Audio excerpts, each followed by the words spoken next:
Hey Milwaukee, and welcome to another installment of Listen MKE, titled Asian Americans Speak Out Against Hate and Bigotry. Thank you all for joining us. My name is Taryn Powell, and I'm the Race and Ethnicity Reporter at WUWM, Milwaukee's NPR. Listen MKE is a partnership between WUWM, the Ideas Lab at the Milwaukee Journal-Sentinel, Milwaukee PBS, and the Milwaukee Public Library. Today, we're addressing an issue that has, unfortunately, always existed, but over the last year, amid the COVID-19 pandemic, has become more frequent, and that's violence against Asian communities. In early 2020, there was a flood of news about COVID-19, including that the virus first appeared in Wuhan, China. There were white government officials that called it the Chinese virus, among other names, blaming the country and its people for what was happening globally. Some citizens have subsequently reacted violently toward all Asian people.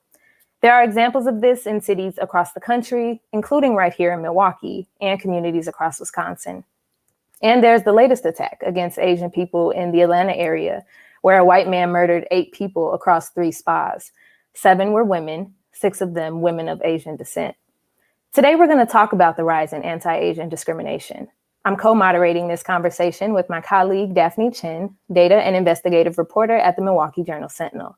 And we also have Dr. Chia Vang, UW-Milwaukee Interim Chief Diversity, Equity, and Inclusion Officer and Professor of History, State Representative Francesca Hong, Wisconsin's first Asian American state legislator, and Lo Neng Kiatoukaysy, Executive Director of the Hmong American Friendship Association. For those of you watching with us, please feel free to drop any questions that you have in the comment section throughout our program, and we will try to get to as many as possible. And so now I'm going to hand it over to Daphne to get us started with some questions. Yes, thank you, Taryn, and thank you to our guests for being here in this space to process everything that has happened and has been happening. I was hoping to maybe first just share a little bit about myself and invite you guys to share a little bit about your background and what your identity, being Asian or Asian American, has meant to you all. Just because for me, it's not always been a comfortable identity. I grew up, the daughter of immigrants from China, in Dallas, Texas, in a very white school in a very white suburb. And for me, I think I leaned into the model minority myth, for survival, for acceptance.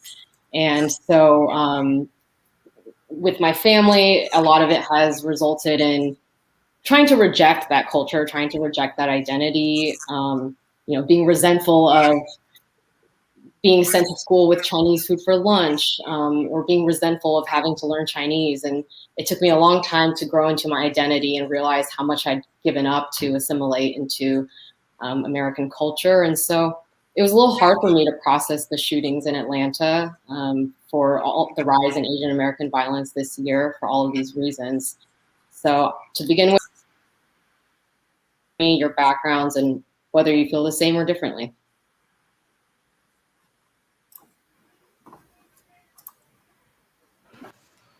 I'll jump in. Thank you so much for sharing that, Daphne. I echo a lot of what you said. I'm born and raised in Madison, Wisconsin. I am a proud daughter of Korean immigrants, so I identify as Korean American.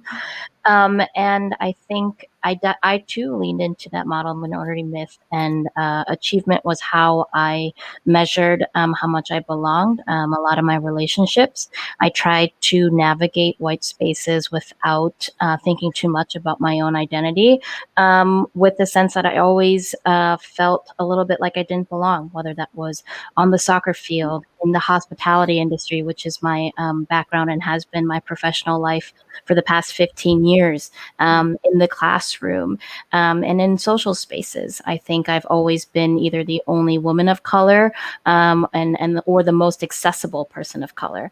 And then what that does is not only did that, bring on resentment from my own resentment to my own identity, I think it really made me try to I wasn't always aware of the struggles of other communities of color, because for me, assimilation always kind of took over. And so I did marry and proximity to whiteness continues, right? I'm my son is biracial. He's half white and half Korean, and I think navigating, what his identity is and how people perceive him is always at the back of my mind as well. And with this rise in Asian American. With this rise of anti-Asian hate that has always existed, as mentioned before, it's really difficult right now to process how to continue to navigate and really how to represent the diverse voices of Asian lived experiences in Wisconsin, and how best to do that, I think, is to not only lean into my own identity, but really reach out to those diverse lived experiences and know that the Hmong experience, the Vietnamese experience, the Filipino experiences, the vast diaspora of Asian American experiences in this country is really connected and rooted in fighting against white supremacy culture. And I'm hoping that we can discuss that narrative further today. My name is Lo Neng Kiatoukaysy. I'm the director for the Hmong American Friendship. I'm a product of the Vietnam War. It's been really hard being Hmong in America. My father works for the CIA back in Laos, and during the migration from Laos to Thailand to the United States, mom and 7 kids of us came to America in Arkansas, Little Rock, Arkansas in 1980. It wasn't until 3 years later, dad came to America. So it was a really kind of tough childhood. And being in Arkansas, very limited exposure to Asian. School was a bit tough there. There was a lot of misunderstanding, or I would say a lot of stereotype from my classmates toward me. And then when I was in high school, I moved to Minnesota. I went to an all-boys school in northern Minnesota, and that was kind of hard too, because back in the late 80s, not too many people in that area are exposed to Asian, and being the only Asian in a small town, 600 people, there's a lot of questions asked. I'm sure it's innocent questions, and sometimes hurtful. But I lived with some of those guys for 4 years in a certain prep, and then now we're like brothers and best friends. So I endure quite a bit of stereotyping, and I myself, not so innocent too. I do have stereotype on other race and the past, and as we grow older, we tend to think better, and also in concern of our children, we tend to be better so that we can be a good example of our children. In the incident that happened in Atlanta and also in California, that deeply saddened me, because we all are immigrants to America, and for such tragedy to happen, it kind of brings me back to those days and said, how could we make it better? How can we stop this trend so that it does not continue to go toward all children? Because if we don't stop this trend and our children learn hatred, it's going to build more hatred.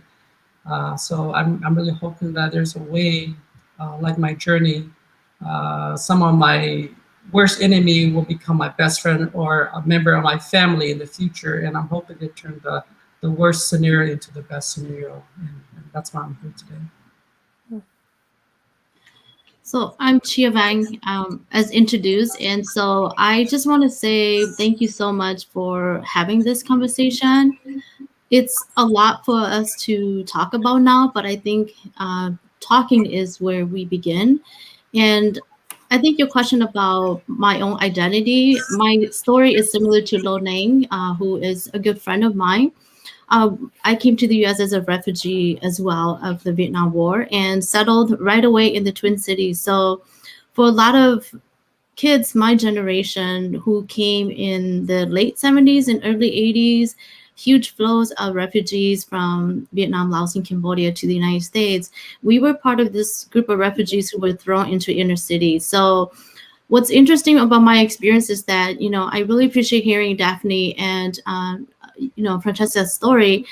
I think that I grew up very bicultural. So because there were so many Hmong people in the Twin Cities, I grew up in St. Paul in particular, and I never questioned my identity. I knew who I was. I was very bicultural. kids my generation, refugee kids, we were the first ones to learn English. So we became the voices for our parents. We became the people who interpreted for them. We opened their letters and helped them to make payments. So I never questioned who I was. I was very strong in terms of my Hmong identity. And so I never had that kind of challenge of, figuring out who I was, because I was in a place with a lot of Hmong people, and we were the biggest Asian group in the Twin Cities, like we currently are. So growing up, I didn't question, but what's interesting is that, even though Hmong people, we came after, the social movements of the 60s and 70s. And yes, by the time we came to the United States, the model minority was very much, something that was labeled for Asian Americans. But for us as a refugee group, where we did not fit the model minority very neatly, but many of us also worked very hard and really believed in, being able to advance ourselves through education. So that's kind of where I think that, some of us, I never see myself better than anybody. And in fact, I think as Hmong Americans, we often are treated as the kind of the Asian group that messes up the model minority. So in fact, some of the tensions I experienced growing up is that other Asian Americans who fit the model minority better than my community have often, looked down on us too. So we have to kind of address not just, interracial bigotry, but there was also a lot of intra-racial tensions that I experienced as well. So we can talk a lot more about, processing, but just a word about what happened in Atlanta. As the person who's responsible for so many things here on campus in terms of our anti-racist trainings and, helping the campus community to be a safe space for all community members, all students and faculty and staff.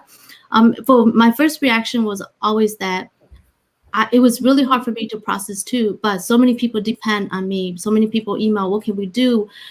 I was struggling too, but I can't be in that struggling mode only because I was responsible for supporting so many people. So the last week has been hard, but hard in the way that it has helped many more people to mobilize that weren't a part of, the conversation. So I'm looking forward to our conversation today. I want to thank you all for sharing the struggles that you had growing up and navigating your identity. You definitely as well, all of you guys. Thank you for sharing that with all of us watching. And I want to go back to Atlanta. It's been touched on a little bit, but I'd like each of you to just talk about how you are still processing what happened in Atlanta. Like what has helped you? What are you still grappling with? Dr. Vang, I'll send it back to you. Sure. I mean, what's happened to how I'm processing this is that I've heard from a lot of people too in how my life has changed, right? In the past, as a person of Hmong descent, living in Wisconsin now and then previously Minnesota, I would have to say that I have always been aware of my identity. That Hmong Americans or Asian Americans here in Wisconsin, I've always been really aware where I go, what I do, and with be the mother of two young Hmong sons, I'm every day now encouraging them when they go out. The COVID was already bad enough, right? Where I was already telling them, don't do this, don't do that. This is how you respond if somebody says something to you. But after the Atlanta shooting, it's made me even more, not just for myself, but for my, for my family and my students and, my colleagues, just, we're all just trying to better understand why we're so afraid, right? We're so afraid because it can happen anywhere. And it has happened in spaces that you never think it would happen. So for me, it has been really troubling because now I and my colleagues and other Asian people of Asian descent, we're afraid to walk down the block without being aware. We're going to the grocery store. You're thinking about, okay, I have to make sure, is somebody watching me? I'm just much more aware than I've ever been before. I was before, but so much more now than ever. Francesca.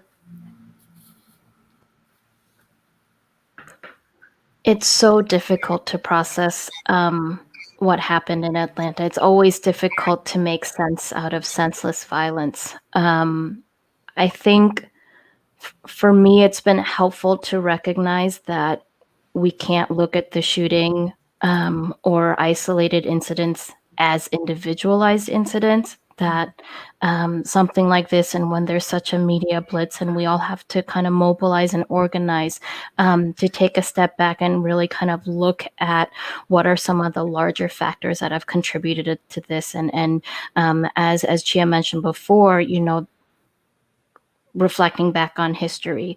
And what I've come to understand more and really feel on a more lived experience level now is just how much this country relies on people of color to hold burdens and to navigate with burdens, and how that,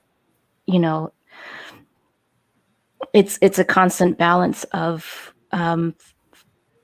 figuring out when you're scared and when you're angry, and what those emotions, projecting those emotions is going to, what consequences there's going to be from that.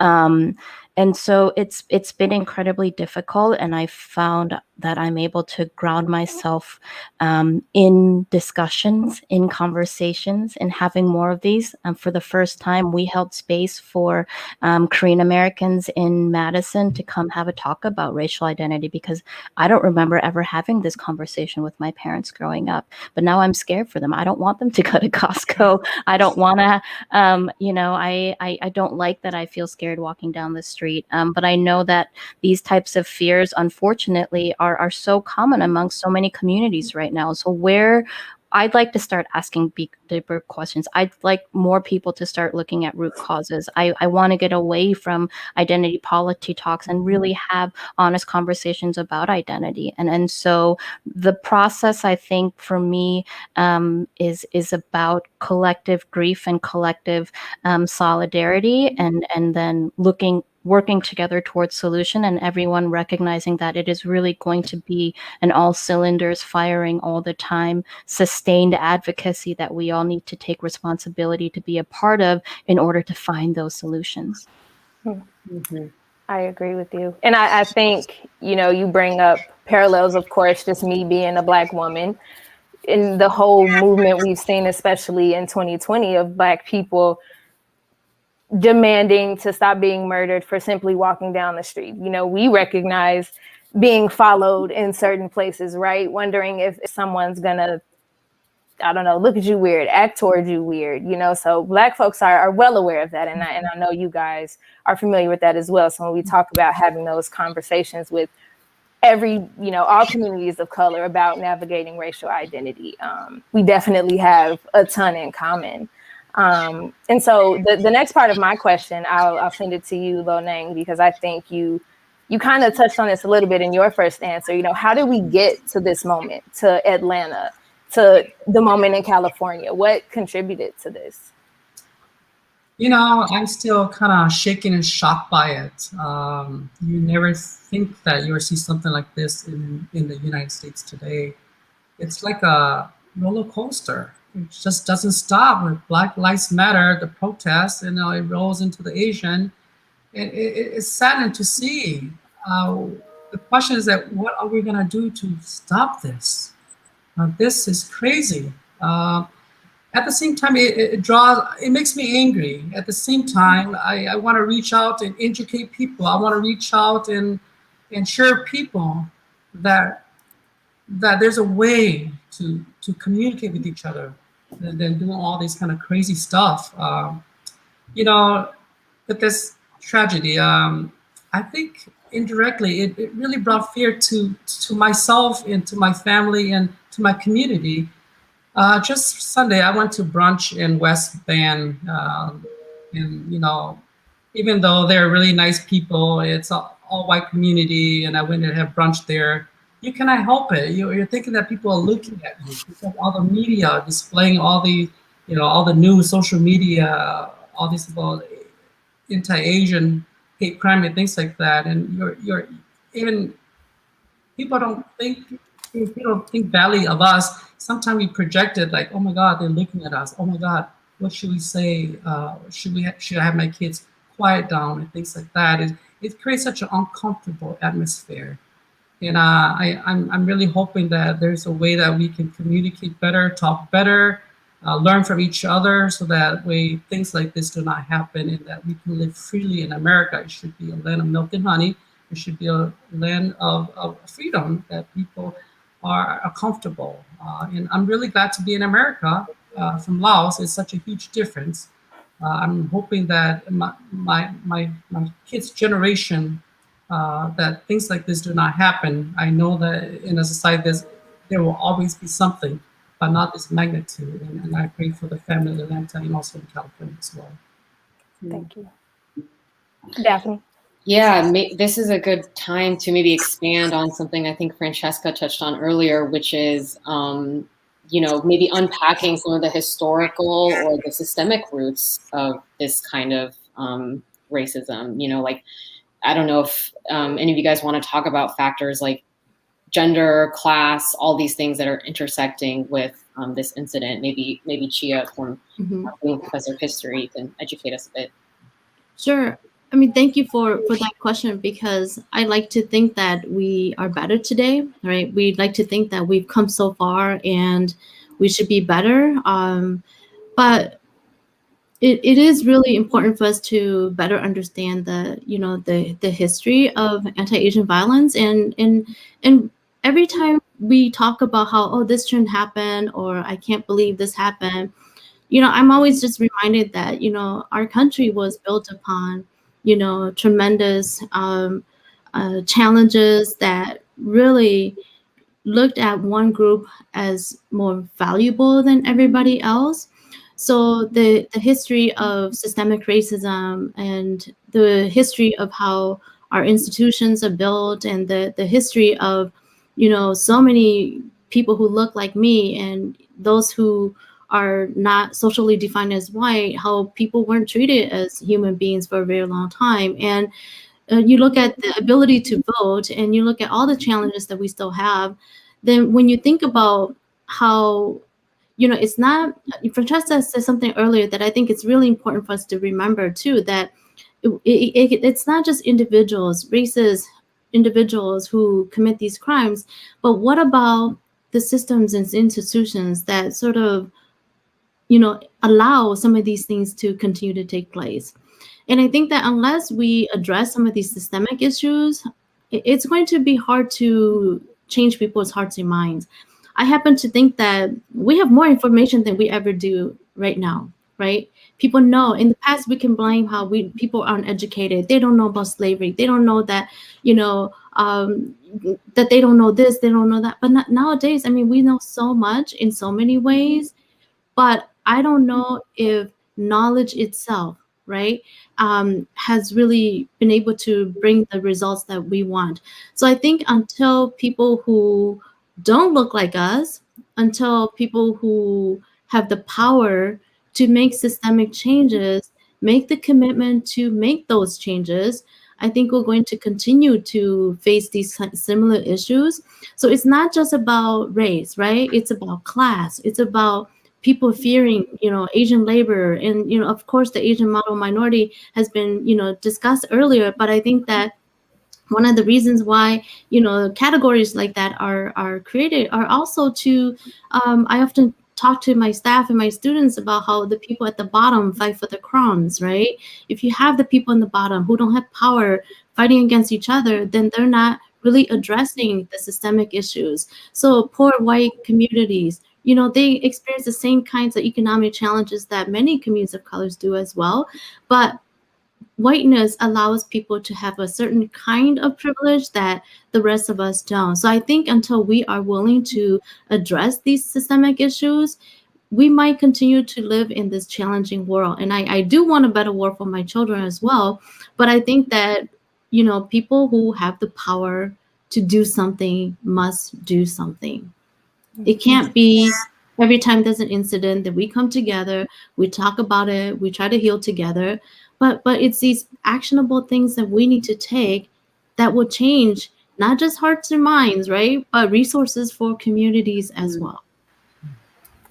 If I could just, that was all in something I think, you know, we all need to really consider sharing all of the time, in that when communities are pitted against each other, when we don't recognize that white supremacy impacts white people as well, that if we continue to be complacent in thinking that representation is enough, we will never get better. Representation is not enough.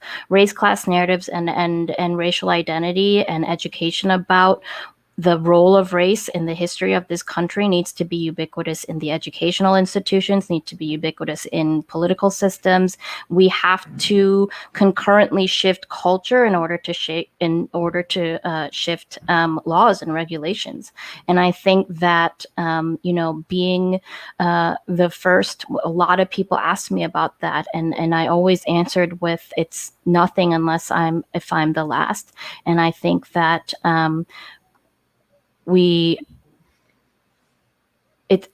I think that it's incredibly important that we continue to recognize that, we are at the intersection of race, class, gender. All of this violence is perpetuated because we live in such a scarcity mindset, and it pits communities against each other. And we must be able to overcome that narrative by recognizing that it can be better. We can choose to make this better, but it's everyone's responsibility. Mm-hmm. Thank you, Francesca and Dr. Vang, for those answers. I wanted to remind everybody watching that you are watching Listen MKE, a partnership between WUWM, Milwaukee's NPR, the Ideas Lab at the Milwaukee Journal-Sentinel, Milwaukee PBS, and the Milwaukee Public Library.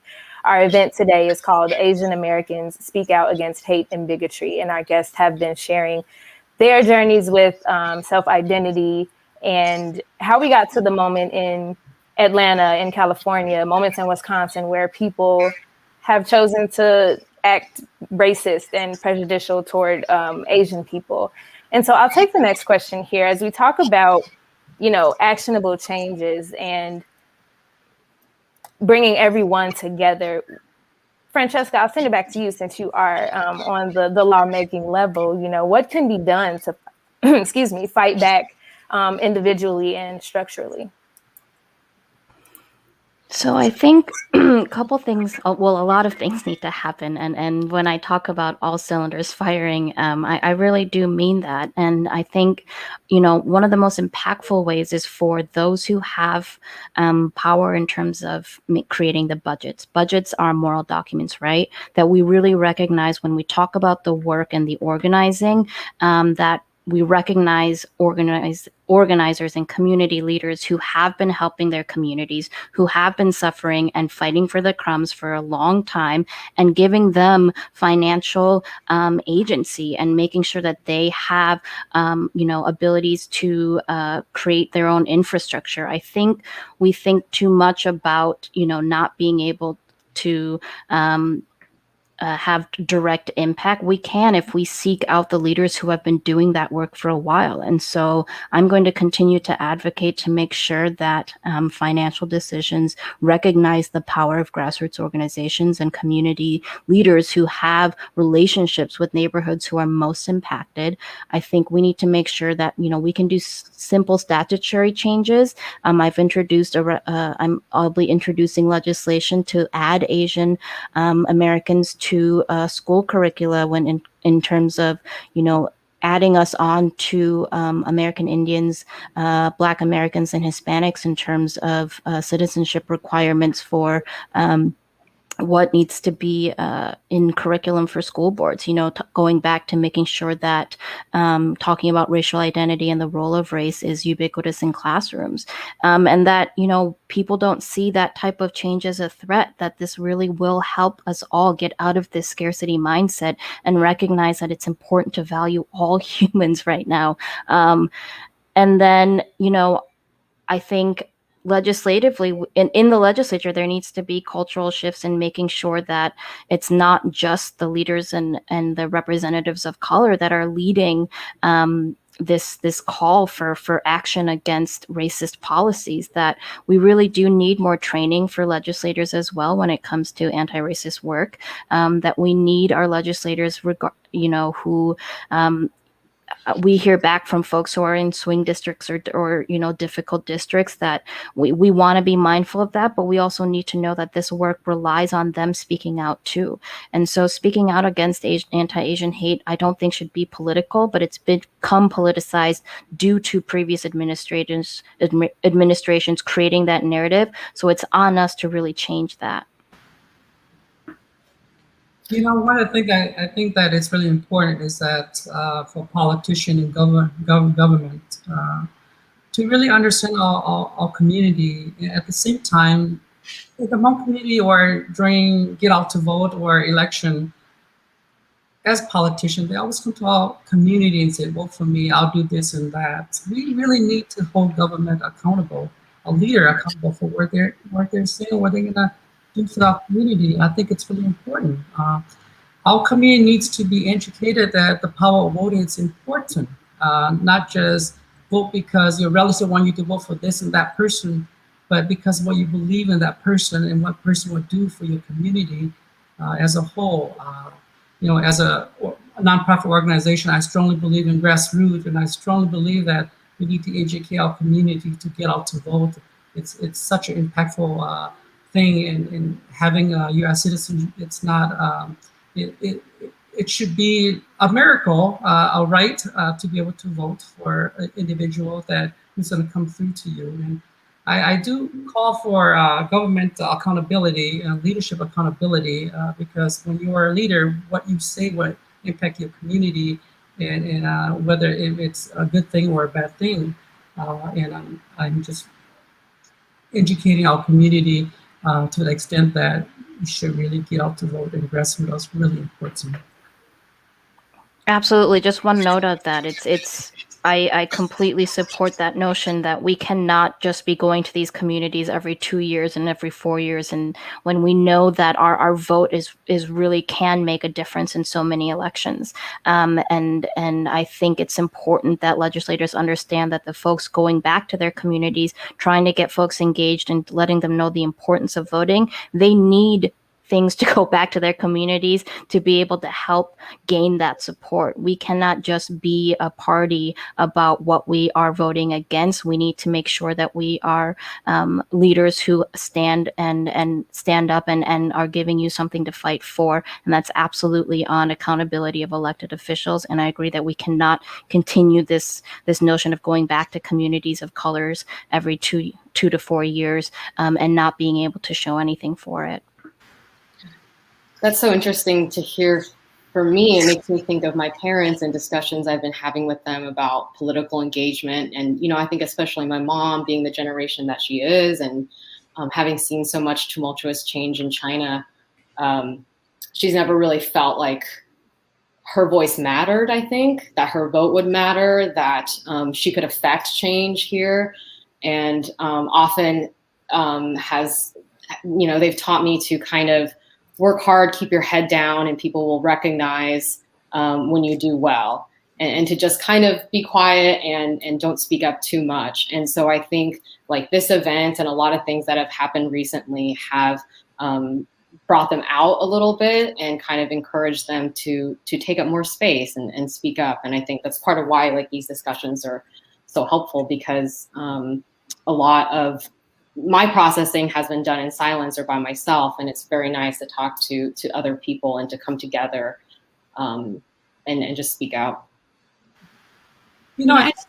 Sorry. Oh, go ahead, Lo Neng. Oh, one thing that I do want to add is that fighting for crumbs. I've been a nonprofit for over 25 years, and I see a lot of, they put an RFP out there, small agency, we're fighting for crumbs, and kind of really divide us. One of my philosophy in life is that you do not fight with all the agency. There's got to be a better way to work things out. There are things that you could do better. There's things that all the agencies could do better. And by leveraging the resources, you can help directly provide service to your community. But I notice that a lot of funders out there, they like to pitch us against each other. And I think we have to realize that and say, hey, listen, I'm not gonna fight with my another nonprofit organization for that resource. Perhaps maybe I can work better with them in putting a proposal together, or maybe just stay away from it if it's not something I'm good at. And I think that by recognizing it, by doing that, it brings us all together, because resource funding does split us apart and does allow us to fight with each other. And to me, that's not productive at all. I was just gonna say that your question about what needs to change and what can be done. I think that we really have to be able to not see people as so different from us. I think so often that has been the case, right? Where if a black child is injured, I should be in pain for that black child. And same for, another person who doesn't look like me. If I'm hurt, that they should feel the pain too. So I think that so often we hurt when it's people who look like us. That's been, I think, one of the biggest challenge in our society. And that's why even like in the Asian American community, when many did come out, many are part of Black Lives Matter movements around the country too, and our Hmong community as well. But it shouldn't be just us having these conversations in these spaces. We have to have more, again, intra-group conversations are really important. We need safe space to process and heal and mourn. But we also need those spaces where we're speaking with our colleagues in other, racial communities, because it's about safety and a good, healthy life for our community members across racial, ethnic, gender lines, instead of hurting only when it's people who look like us.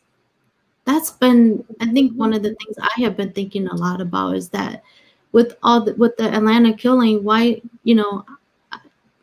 it'd be good for other people who don't look like us, who don't look like the people who were killed, to also be out expressing anger and rage as well, instead of, again, us only mobilizing when it's somebody who look like us.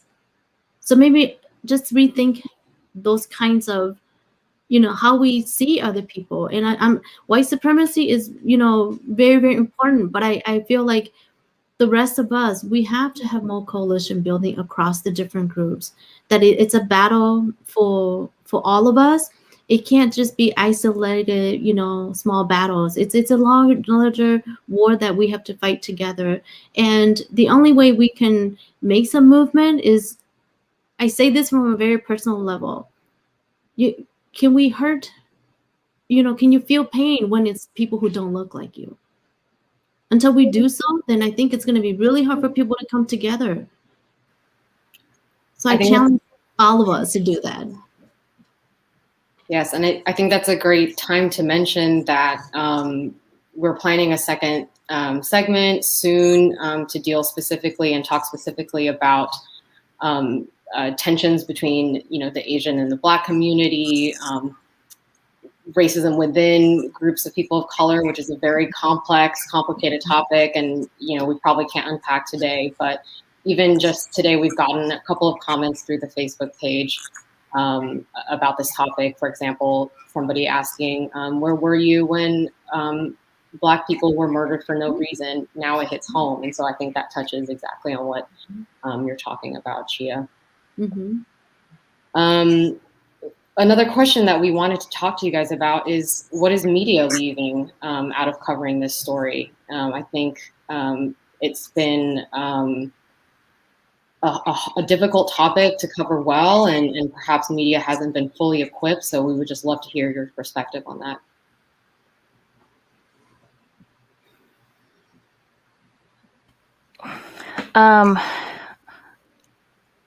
I know it's difficult media itself is so broad, right? But with all of these different tools that we have right now and folks being hyper engaged on so many different platforms, I think I wish the coverage that really looked at the intersection of gender violence and working class women, especially working class Asian women, kind of elevating those stories and really talking about how that's all rooted in a culture that has devalued them and the horrific history of violence against Asian women that's tied directly to colonialism, imperialism. When I listen to longer podcasts or conversations like this one that really try to touch on how this is all connected. I wish there was more of that elevated. And I think it's important to recognize that, if we just focus on the names of the dead and the perpetrator, what that does is, again, it individualizes the incident as opposed to looking at the problems in our current culture and the steps and the conversations we ought to be having at all the different levels, as Chia mentioned before. That's a good time to actually bring up one of the comments we just got, which is from somebody named Joe. And, he wrote, "This is more race BS. This man went to get sex, got turned away, and went nuts. It was nothing to do with race." I think that's a really common, theme that's out there. So just curious if anybody would like to. Yeah, this man drove across multiple counties and went directly to massage parlors run by Asian people in primarily Asian communities. That cannot negate the fact that this was racially motivated, and the fact that when in our history of colonialism and imperialism, what happens is primarily white men and men tend to use Asian women because they're seen as docile and obedient. There is a history of sexualization there and how it's created fetishes. The media also has a role to play in this and in how Asian women are portrayed in movies and stories. That all feeds into a narrative that an individual like the perpetrator has in his head. And so to say it was not racially motivated is incredibly concerning and really takes away from the fact that this yes, every murder is targeted, but this one in particular, we know for a fact that it absolutely was, it was racially motivated, and nobody drives to different massage parlors just looking for sex, and then to think that it was, not because of a culture that has been surrounded, that has, constantly compounded violence against Asian women. I think that's really unfortunate that people are thinking that. And I know that a lot of people do. I've had colleagues in the legislature respond to my resolution about condemning anti-Asian hate, saying that there was not sufficient evidence that it was racially motivated, but I don't really know how much more evidence you need than someone driving across counties, targeting Asian-run massage parlors in Asian communities. And I believe the population of Korean women in Atlanta is quite low as well. So that doesn't quite add up, and I would disagree with that firmly. Mm-hmm. I would just like to add that everything to what Francesca just said is so important. And the comment, again, that's very typical of many people highlighting that it was not race.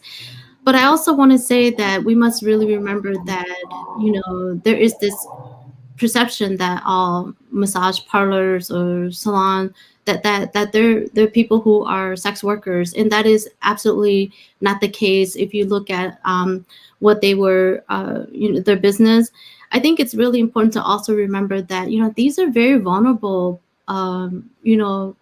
labor spaces, right? These are people who work in very difficult, workplaces, and so they're vulnerable. And to me, for someone to say that race had nothing to do with it, I really would like to challenge them to kind of think about that more, because you look at so many of women and women of color in particular working in those spaces, not because that's where they want to work, but they're some of the last resorts for people to earn a living. So that's all I will say. I think it's just disheartening. From the very beginning, you asked a question about the media, and when the police, right away, points to this person who has a sex problem, and that's why he wanted to eliminate these. That already, from the very beginning, sets off a path that we, in so many ways was really unbelievable for me, for someone to do that at the beginning before any investigation has been done. So again, the white individual, the white male, is privileged and has the, based on one interview or their interview of the individual, then they've already drawn the conclusion. And that's problematic for me to think about. So for many of us, it's clear that it was racially motivated. And this is probably where we need to begin, right? And then why can't others not see it at all, right? It's just really amazing that something so clear could be thought of as completely not related to race. It's not imaginable. Again, just a quick note on adding to how important it is to look at the conditions that are driving people's behaviors and driving people's circumstances and creating their environments. I just want to acknowledge that, yes, low-wage laborers are incredibly vulnerable, especially during these pandemic times as well. But sex work is still work, and that labor needs to be acknowledged. And these women, they went to work to support their families. I mean, some of them were single moms, some of them were in good family homes. Some choose this labor, others are that is their happen of their circumstance. But these were laborers in America, Americans who went to work and were violently murdered because of the way they look. Mm-hmm. I think everyone can agree this is a conversation that cannot just end after today, because there's just so much more that we could get at. But we are coming close to the time where we, have to end this conversation. But I wanted to plug again that we will return to this in a conversation in the coming weeks. But I wanted to, ask all of you, when we talk about media, especially social media, and we talked about people being so hyper engaged with everything that's going on. And on social media, there was there are posts, there are hashtags, Stop Asian Hate. I want to know what you guys think the movement on social media can add to the conversation. Dr. Vang, I'll start with you.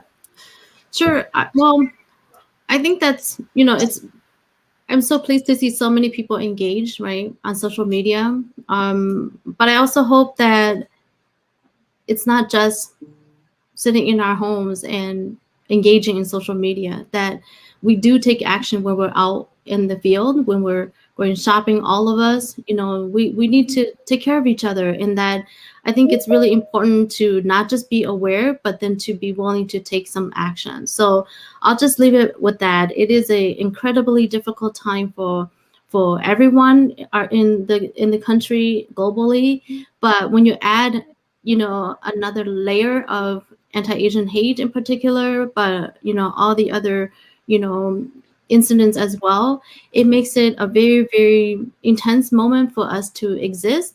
And I think for me, again, social media is great, but it can't just be in social media. That people have to take action on the ground, in our spaces, in our neighborhoods. We can't be complicit.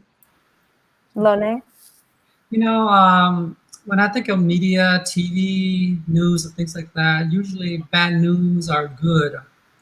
To me, I wish that social media would portray more successful news, positive news to be good news, so that way we can directly or indirectly affect people to think positively. Sometimes it's not, sometimes we should feature good news. I'm serious, to really showcase that there are good in our community, there's good in our society too. So that way we just don't run to bad news and things like that. So And Francesca? You know, advocacy and looks very different, and folks have to engage in the ways that they are able to. I'm glad that social media has increased engagement, but I echo what what Dr. Vang and Lo Neng said, that it's important to stay positive, but it's important to get out and take action as well. I encourage folks to not let this fizzle out, to not let Black Lives Matter, stop anti-Asian hate, pro-immigration policy, things that are really impacting people's everyday lives right now, to not make this a trend. Racism is not trendy. Racism has been been around for years, and it's going to continue regardless of how many administration changes there are. So it's important that we support one another and make sure that this is sustained advocacy, that we stay loud, that we hold one another accountable, but also take moments to reflect on our own internal biases and recognize that each one of us has the potential to be better, and collectively as communities need to be stronger, and we can get there, but it's going to take time, and it's going to take, again, sustained advocacy. Do not let racism, do not let Black Lives Matter, do not let Stop Asian Hate just be a flavor of the month. We have to make sure that we continue to organize. I think we only have a couple minutes left, and so I was hoping to, end on a positive note, and to also celebrate, the Asian community here. So just wanted to give everybody an opportunity to maybe share something beautiful or something joyous about, your Asian identity, about experiences you've had out of this tragedy. I know for me, it's opened so many doors with my family to talk about some really deep issues that we never really have before. And it has been beautiful watching, people in my family from different generations who grew up in a different culture grow close to the younger generation that grew up, American or Asian American. And to see that love and that reaching out shine through despite a lot of distance and a lot of trauma that we've been through respectively. So I just wanted to open up the floor to you guys to share something positive if you wish. I'll go ahead. My sister is actually Jewish, and we have been fortunate to really become a family of interfaith, and I think it has helped us see one another and believe in each other more, and so I think just this notion of respecting and loving each other's cultures can come out of times of crisis, and I encourage everyone to take opportunities to celebrate a different culture and find beauty in other faiths, because I think that intersectionality really can help us move conversations and see good in one another. Well, I have to say that it's been hard, but the positive thing is that when this incident occurred, we got quite a bit of supporters from the community at large, funders, neighborhood, community members calling in, doing project together. Just an example, just this weekend we did a planting gardening project where kids would take seedling or plant home and learn about how to plant and things like that. And this happens with African American community, with the Hmong community. And I think it's beautiful for people to come together to do a project, to learn from each other, because the more we learn more about each other, we're not much different, and we learn how to get along better. So definitely it's positive when people are coming together to do things together. I just want to echo that too. We started this conversation with me saying how fearful I was, but just so people know, I am fearful of the environment and the place in which we live, and the fact what I fear most is that we don't continue to make change to create a better world for ourselves. But I do want to say that I am not sitting at my home and being afraid. I am out doing things. And one positive thing that I think, it wasn't just this incident. It's been in the making for a long time now, but in particular on campus, we are, for the first time ever, we have a anti-racist, anti-bias training that's going on for the whole campus. And it's not perfect, but every employee at the university is going through that now. And I was a part of the team that created this curriculum for our campus. And we are not where we want to be, but I feel hopeful that we are continuing on this journey to make it a better campus for ourselves and for future students. And then if UWM is a better place for everyone, I think it'll benefit the community as well. So that's something that I think is a positive step that the university has taken. Thank you so much to our guests for joining us today for Listen MKE, Asian Americans Speaking Out Against Hate and Bigotry. And thank everybody for watching. Listen MKE is a partnership between WUWM Milwaukee's NPR, the Ideas Lab at the Milwaukee Journal Sentinel, Milwaukee PBS, and the Milwaukee Public Library. Thank you all so much.